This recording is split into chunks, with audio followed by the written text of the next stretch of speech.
ခွင့်လွတ်တော့အမေမစ်ရှင်ပြီးလို့အပြန်ပွိုင်းဖက်နှက်မလို့ကောက်စီးလိုက်တာရဲဘော်တွေရဲ့အသက်တွေဖြစ်နေတဲ့အမေသေလူတွေကြားမှာရှင်တန်ရတာအပြစ်ရှိနေတယ်လို့ပဲအမေညဆိုအမေရွတ်တဲ့တရားသံအစား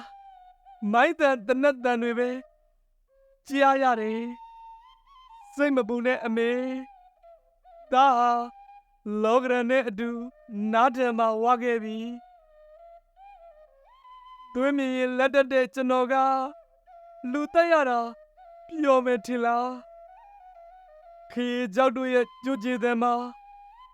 ကျွန်တော်တို့ရန်သူဟာကပ်ပါလာတတ်တဲ့အမေမြင်ရင်အမေရင်ကျိုးရအောင်မယ်စိတ်မပူနဲ့အမေအနှစ်မရှိသောကြပြာမရရတဲ့ပြလုံးငတ်မွတ်သည့်အနှွေးတန်းမရနိုင်သောပျော်ရွှင်မှုအထီးကျန်သောနေရန်ခါတတ်သောအမှန်တရားတမြင့်မြင့်ခံစားရင်ရှင်သန်နေရခြင်းထက်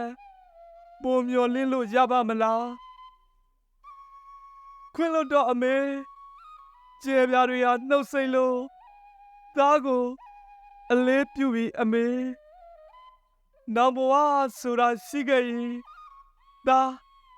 တသက်စာခွင့်ယူခဲ့မယ်အမေဖိနစ်မေ